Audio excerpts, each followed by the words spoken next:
So, when did counseling stop being about problem solving? Well, not anymore. Introducing solution-focused counseling with the unlicensed counselor. And now, here's your host, Steve Moak. Good afternoon, everyone. My name is Steve Moak, and this is the Unlicensed Counselor Podcast. So grateful, as always, to be here. Another beautiful day in sunny Scottsdale, Arizona. I'm really going to stop saying that. We don't need any more folks out here. It's really hot. Don't come here. Honestly, it's just happy to live in the city that I live in, man. You know, and honestly, this studio here and Star Worldwide is just awesome, too. It's right next to Fashion Square Mall. If anybody's interested, highly recommend checking them out. Dave Pratt and his team do an awesome job of making this podcaster look as good and sound as good as he possibly can. So, you know, today I want to dive into a topic that hits a little close to home for me, you know, as many of these do, but really was putting a lot of thought into this topic. And, you know, the topic is really anxiety, but I want to talk about it from the perspective of I see a lot of people kind of cope, treat, mitigate their anxiety through the use of busyness, right? So this is something I had in a previous relationship where we tried to discuss it, and honestly, just it was one of these things that we just were never able to kind of make enough progress on. And it's just this treating of anxiety through the unrelenting need to stay busy. And I think it's really an interesting topic, and I want to go through an example. I want to define what anxiety is first, talk about some of the examples of what kind of, you know, using busyness to treat anxiety looks like, and then also really some strategies to avoid using busyness as a way to kind of treat your anxiety as well, too. So anxiety is a big topic, and I mean, look, more people in this country are kind of, I don't want to say, you know, inflicted with or have symptoms of. I mean, anxiety is right up there. Anxiety and depression, you hear those things grouped together very often. They don't always necessarily have to go together, but anxiety really is a very, very common and prevalent thing. And it's all degrees, right? I understand that. But I want to dig into that and talk a little bit about that. And again, as always, you know, go to our social and drop some comments. If you agree, disagree, don't like what you hear, or maybe you have better examples than the ones that I'm going to share with today. Really like to hear it. Again, we've had some incredible responses. I think I mentioned the other day on one of my reels on Instagram, we had a post go over 1.1 million views, which is pretty wild as well, too. So big thanks for all the support and kind of sharing and liking and all that good stuff that you do as well. But before we dig into that, I want to thank our sponsors, as always, our friends at ShareTech. Again, this is the most accurate and comprehensive drug test available on the market. This is not a pee in a cup drug test. Look at the little strip and kind of see, am I pregnant, not pregnant, kind of do those lines change kind of thing. That technology is dated and old. At ShareTech, we ship you a test right to your front door. You provide a sample into that cup. That cup gets then sent overnight back to our lab, where this is an LC-MS machine, a massive machine. I've toured this laboratory myself, where they actually identify over 100 plus samples of drugs and alcohol. You get a report sent back to you in a secure link that identifies not only the substances that are found, but the levels of those substances as well, too. So no more of, oh, I got this from eating an everything bagel, or, you know, a secondhand smoke from, you know, the concert that I was at last night. You're going to know the levels of whatever substance is in that individual system as well, which is a really important point when identifying kind of maybe the level of care that individual needs. So if you're in the need or in the market for a drug or alcohol screen, there really is only one choice. That is ShareTech. So go to betterdrugtest.com, pick up one of these tests.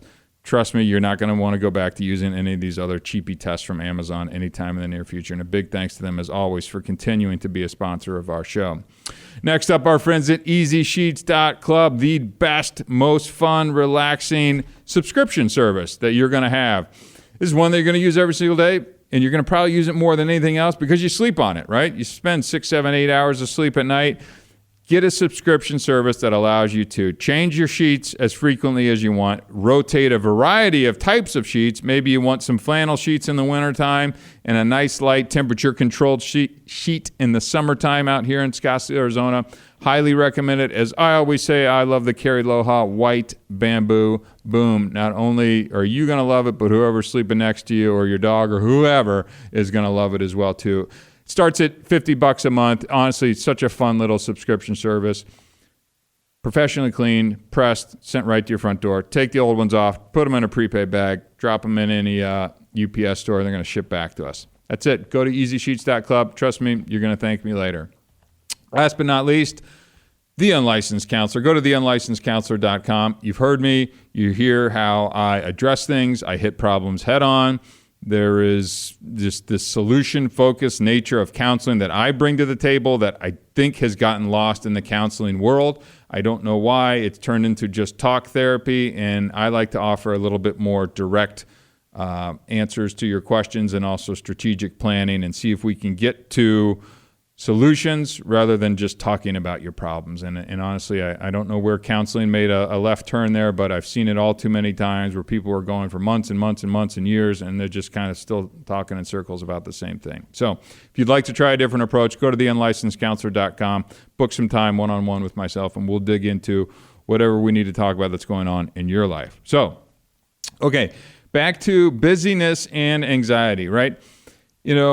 Let's start with what is kind of a general definition of anxiety. Anxiety is really the excessive apprehension about real or even perceived threats that typically lead to avoidance behaviors and even physical symptoms like increased heart rate and muscle tension, right? So I think the important point there is that they could be real things that you have anxiety over, but people also spin up their anxiety levels about things that may or may not even happen as well, too. So that's something to keep in mind as you're going through and listening to some of the examples. But today I really want to dig into, I see so many people who kind of want, need, feel, are driven to just stay busy or not present in order to not have to deal or mitigate the level of anxiety that's kind of going on in your life.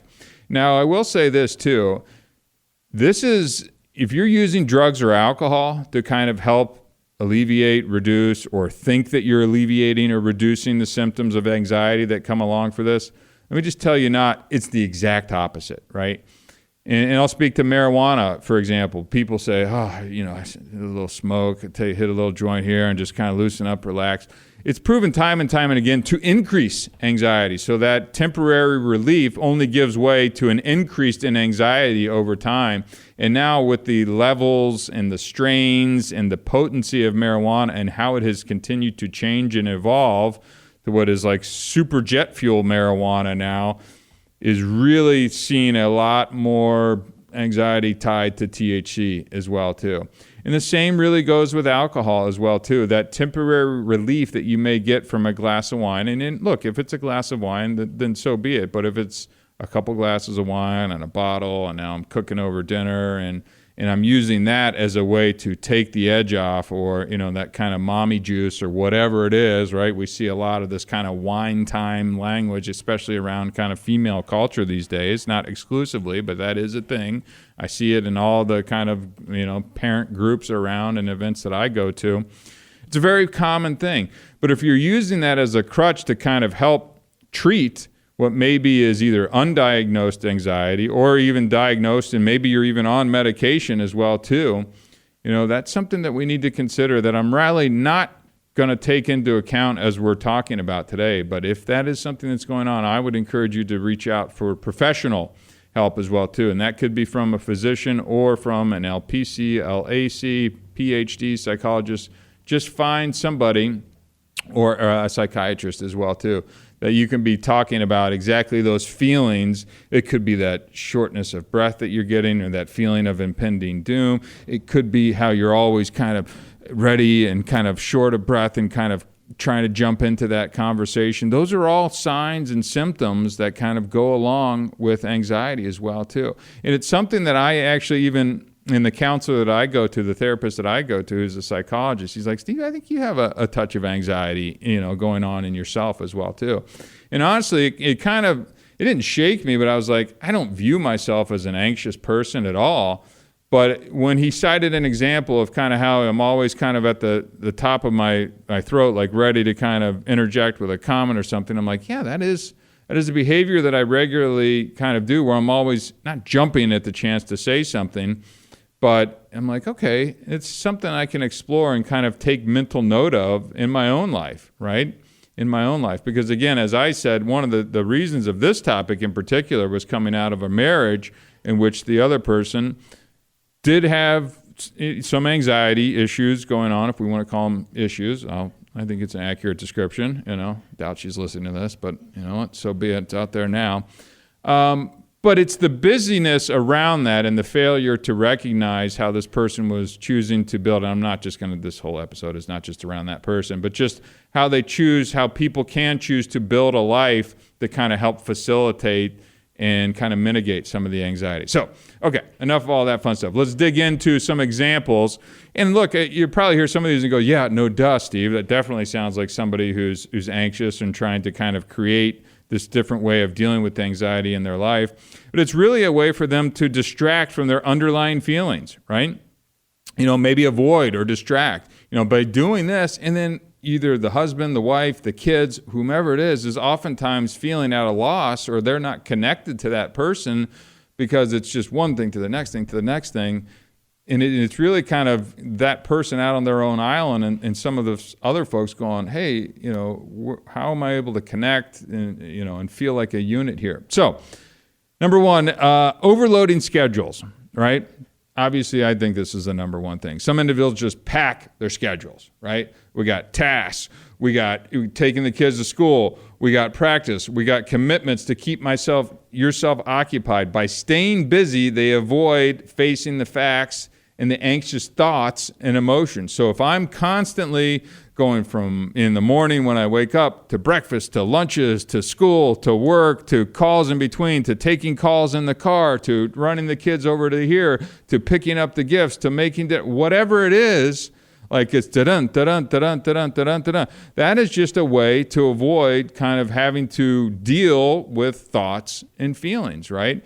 If you're just constantly in motion with these things, like that is a way that people use busyness as a way to kind of treat and mitigate anxiety. And that's really number two, is that constant movement, right? So engaging in constant activity and being on the go provide that escape from anxiety. By filling every single moment with tasks and errands, individuals may prevent themselves from having that idle time and having those anxious thoughts kind of come up. And I was listening to another podcast kind of on this topic as well too, and I don't have the exact quote in front of me, but it was around the lines of like, I don't think I wrote it down on my notes here, but if being calm makes you feel uneasy, right? So if you actually get to a calm place and you're feeling kind of uneasy, then that's really a sign that anxiety is kind of sitting there in your life as well too. If you're not able to kind of be in a calm place and don't feel that need to kind of fill it with something, right? To fill it with something. Being able to sit in it and take a breath and kind of stay in that moment, that's something that people who don't have anxiety are able to kind of do. And if you get to a point and somebody's like, okay, I gotta fill it with something. I gotta get on my phone. I gotta do something like that. That constant movement is really what I'm talking about here, and it's something that should be noticed by you or your loved one. And again, a lot of this stuff, this anxiety is common and heavy hitting stuff. It may need to be treated by a professional depending on kind of the severity and the level of where it's at. But another example of this is the avoidance of introspection, right? Busyness can serve as a way to avoid introspection and self-reflection. By keeping busy, people can divert their attention away from the deeper emotional issues or worry that may be causing their anxiety, right? That's a really interesting point that I hope it kind of resonates with folks that are out there. Not only are you doing all these other things to just kind of stay busy, but avoiding the time to kind of take a step back, look at what's going on in your life, and wonder, why do I need to operate like this? Having a moment to kind of go, all right, am I being too busy? Am I just filling time here? If they're able to divert themselves away from looking at kind of maybe the deeper emotional stuff that maybe is going untreated, which is why I do think, when you're talking about anxiety-related things, that maybe bringing in a counselor is probably a good way to go, because some of this could stem from childhood.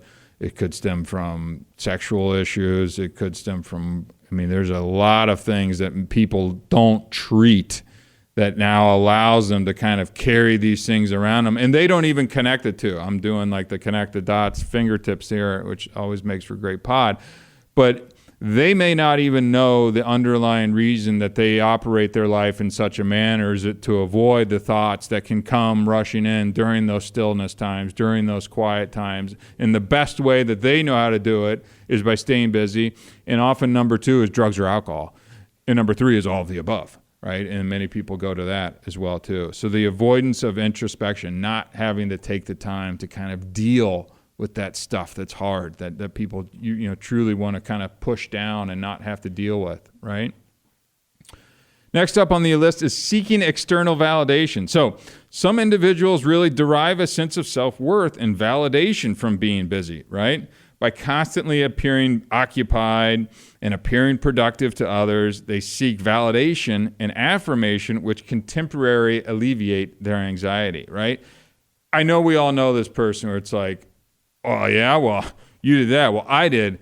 I went to the gym and the kid's birthday party, and then I drove them across town, and then I got over to work, and you get that little laundry list of like achievements or things, right, that they're like trying to prop themselves up as Superman or Superwoman because of all of the tasks or chores or things that they're doing to take on in their life, and they kind of wear that as a badge of courage, right? And I think oftentimes our society rewards kind of that of like, wow, look how tough or strong or together that person is, when really it's somebody who's probably, hurting inside and just kind of putting all these layers of things on top to make it look like they have everything together, when really underneath there's probably some pain or some other type of outstanding issue that's going untreated that's leading this person to kind of structure their life in a way. All right? Okay, let me go up to my next page of notes here as well, too. Moving on to some examples. Multiple deadlines, right? This could be work-related. So you got a ton of different deadlines. You got to plan the kids' party. You've got the work. You've got multiple calls. You got to plan the trip. You got to do things. There is just a whole litany of things that if people are just packing their schedules and appointments, that busyness is just keeping them from having to deal with that anxiety, right? So just understanding and really controlling your calendar would be a good way to start to reduce this. But if you're just going back to back to back to back to back, look, you're going to burn out. Nobody can just operate that way. And again, I know a lot of people wear that as I had 8 Zoom meetings today. And it's like, okay, did you get to the bathroom? Did you take a break? Did you get some lunch? Did you get outside, take a few minutes, stretch your legs, do whatever you need to do? But again, we often reward that type of thing. Next up would be, how can we find a way to balance the personal and professional responsibilities, right?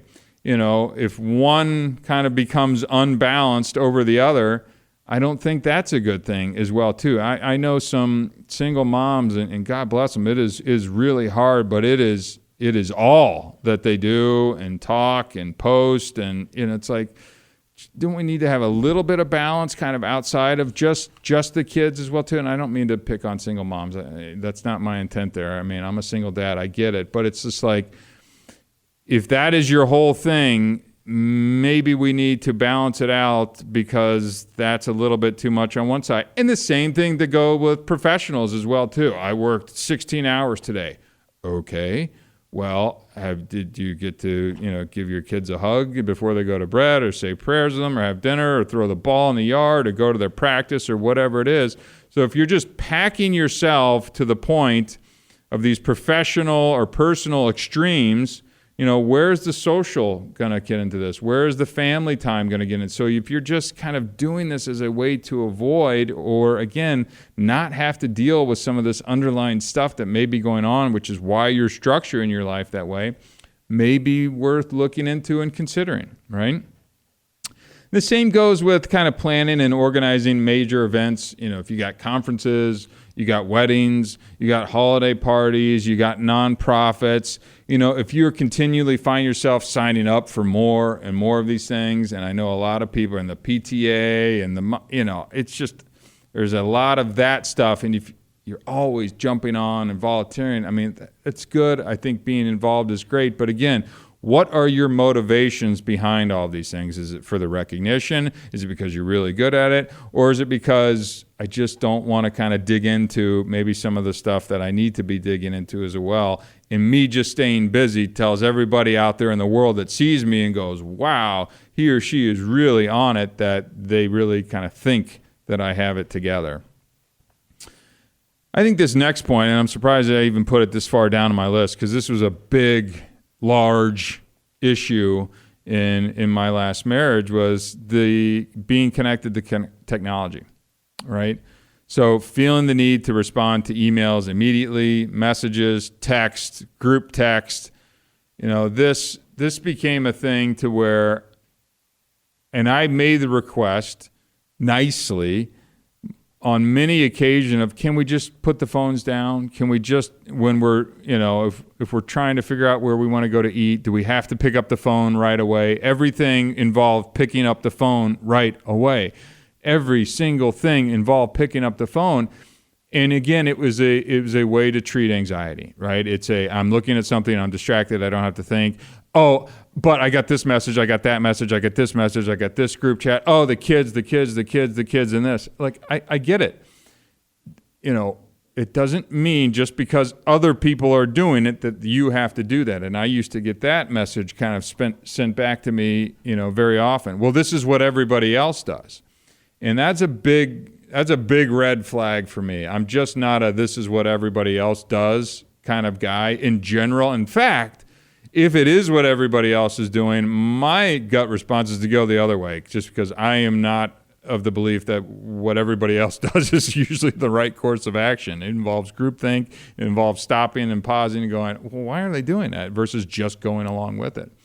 So I found that to be a major issue in our relationship, is just with cell phones. And I'm not even talking about other screens. It's a cell phone is what I'm specifically talking about. It's the instant relief, the dopamine hit by looking at this, and now I don't have to think, right? And now I can stare at this, I can push some buttons, I can get those responses out, and I don't have to stay present. The anxiety doesn't let you stay present. So if you're able to find a way to be able to put those things down and be present with your loved ones, I think you're going to make a lot of progress with the folks, right? So that is just a really, really big one. And it's a tough one for folks to do, right? We've got a lot of professionals out there that listen to this, and I know you got deadlines and responses and texts and employees and hiring and firing and deadlines and budgets, and I get it. But, finding some time away from that is super key. Especially if you already are kind of predisposed to some of the anxiety, busyness stuff that we're talking about here today. And last up on just the examples list of the financial pressures, right, of managing bills and debt and uncertain financial circumstances, that can generate a lot of stress and anxiety around the future as well too, right? So if you're constantly wrapped up in that type of worry and things like that, that adds another layer of stress and anxiety where, again, you don't have to address it if I just keep doing stuff. If I just keep busy, if I just keep focusing on this, or I volunteer for another thing, or I just, sink more time into the kids. I get it. I get all of it. I really do. And this is so much easier said than done. But I think the first step in all of this is just recognizing when and if you do maybe have a little anxiety, right? Not everybody wants to admit it. It's, to feel like shame or something. It's not. Most of us have that in some way, shape, or form. Again, in varying degrees, severities, and levels of it, but it's okay. Understanding that anxiety is normal, and now how can we have some strategies to kind of deal with that, right? Well, how about that? That's next up on my talking point, right, Robin? So strategies on dealing with some of this. All right, we talked. People are busy. They use all those things that we just talked about to kind of avoid having to kind of deal with things. So first up, self-reflection and mindfulness. I know mindfulness makes it into a lot of our podcast discussions. This is the Unlicensed Counselor, so we talk behavioral health, mental health. Mindfulness is a big part of this. So take some time to reflect on your feelings and thoughts. Practice mindfulness techniques like deep breathing, meditation, journaling to become more aware of your anxiety and its underlying causes. This can help you address the root causes rather than relying solely on just the busyness, the picking up the phone thing, the scheduling yourself for another activity, to volunteering for another thing so you just keep going, which again also leads to picking up the bottle or, potentially drugs and things like that as well too. Use Calm, use Headspace, use yoga, use nature. I don't care how you find that or how you choose to self-reflect or practice. Watch the sunrise, put the phone away. Like, I don't know what it is, but find a way to incorporate some self-reflection and mindfulness. And let's think about why. So again, first, accepting that you might have a little dusting of anxiety, not a problem, not a big thing, right? And now let's think about why it may be. Maybe it's a little surface level thing. You just got some stress in the marriage and we haven't talked about it. You're not having sex or whatever it is. Like maybe it's that. Or maybe it's a significant trauma that stemmed from past stuff, right? Whatever it is, it's time to kind of start putting some real thought into it so we can start to move forward and get past that, right? Number 2, prioritize and set boundaries. Learn to prioritize tasks and responsibilities. So identify what is truly important and focus your energy on those aspects, right? So let's set some boundaries and say no when necessary so you can help prevent overloading your schedule and create space for self-care and relaxation, right? It's kind of managing around some of this anxiety while we're kind of hopefully digging into the root causes of it a little bit more. And look, folks, by the way, medication can assist in this as well too. I am not the unlicensed doctor. I'm not giving medical advice, but talk to your psychiatrist. Those are the folks who actually do the medical prescribing. Talk to your MD. I prefer psychiatrist a little bit more, but I also do have some issues with Xanax and getting the world over there. So there's a fine line, but SSRIs and things like that. I mean, there's a lot of stuff if you clinically have those, you kind of meet the definition for what that is, that can help assist in some of this, right?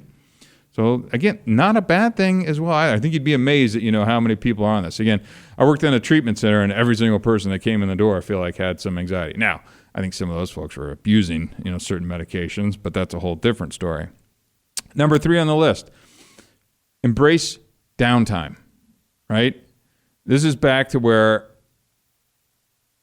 if downtime makes you uncomfortable, if it makes you uneasy, and if you find yourself with some downtime and feel the need to stick something in there, make a call, make a text, schedule something, that may be an indicator that you got a little anxiousness going on. So embrace that downtime versus trying to feel the need to fill it with something. Allow yourselves to have regular periods of rest and relaxation. Schedule some downtime in your calendar and engage in activities that bring you joy, such as hobbies, spending time with loved ones, your kids, nature.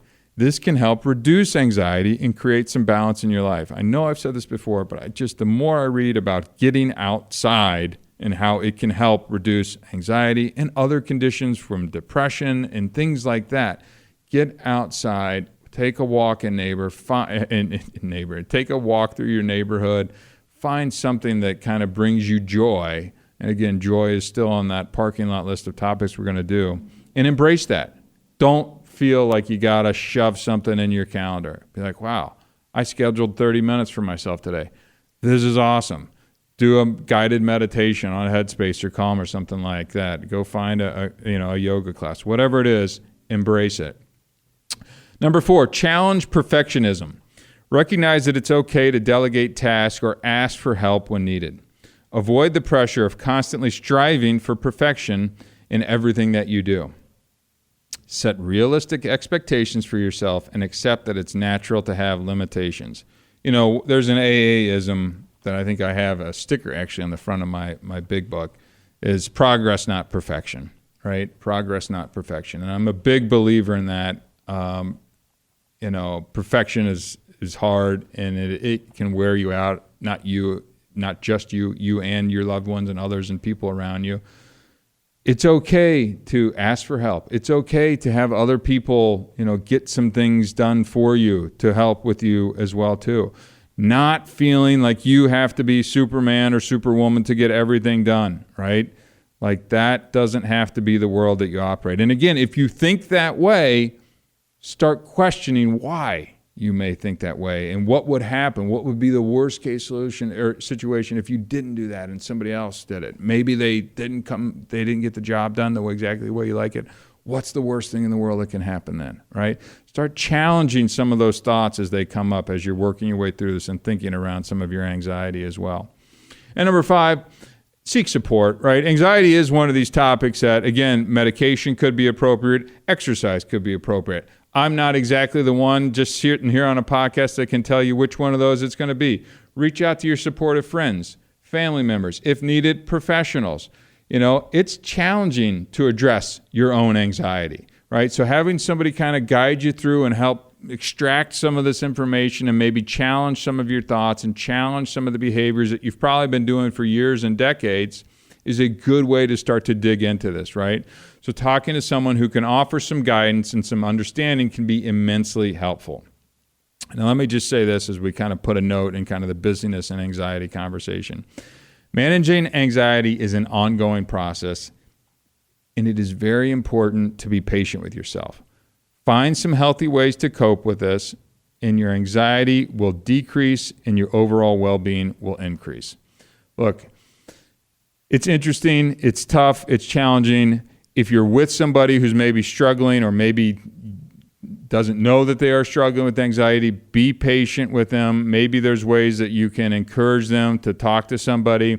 I know those are really tough and hard conversations, having been in relationship with people who really struggle with that as well too. So I'm sensitive to that.